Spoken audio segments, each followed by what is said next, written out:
Hi everyone, welcome to our channel Culinary Cravings. ఈరోజు beetroot rice ఎలా చేయాలో చూద్దాం. దానికోసం ముందుగా ఒక ప్రెషర్ కుక్కర్ పెట్టుకొని అందులోకి 1 టేబుల్ స్పూన్ నూనె, అలానే 1 టేబుల్ స్పూన్ నెయ్యి వేసుకోవాలి.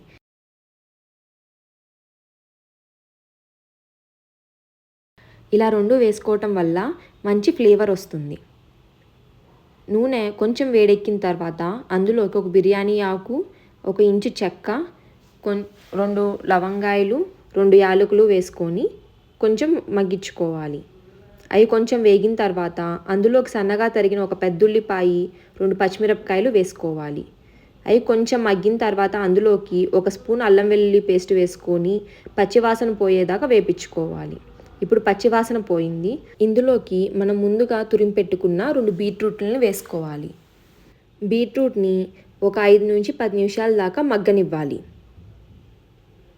ఇప్పుడు కొంచెం పసుపు, 1 టేబుల్ స్పూన్ ఉప్పు వేసుకొని బీట్రూట్ను కలుపుకొని కొంచెంసేపు మగ్గనిద్దాం. బీట్రూట్ ఒక 5 మినిట్స్ మగ్గిన తర్వాత అందులోకి కొంచెం పుదీనా, కొంచెం కొత్తిమీర, అలానే 1 టేబుల్ స్పూన్ ధనియాల పొడి వేసుకొని బాగా కలుపుకోవాలి.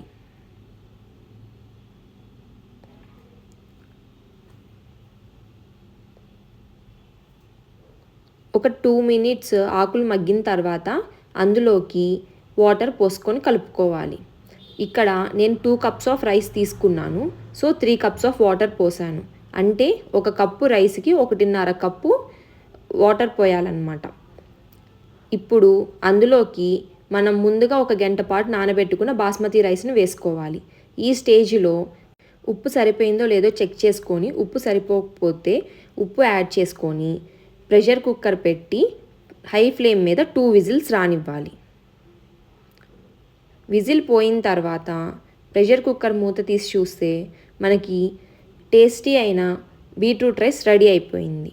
అంతేనండి, ఈజీగా లంచ్ బాక్స్లోకి పొద్దున్నే ఏమి హడావుడి లేకుండా 10 నిమిషాల్లో అయిపోయే ఈ బీట్రూట్ రైస్ని మీరు కూడా తప్పకుండా ట్రై చేసి ఎలా వచ్చిందో కమెంట్ సెక్షన్లో కమెంట్ చేయండి.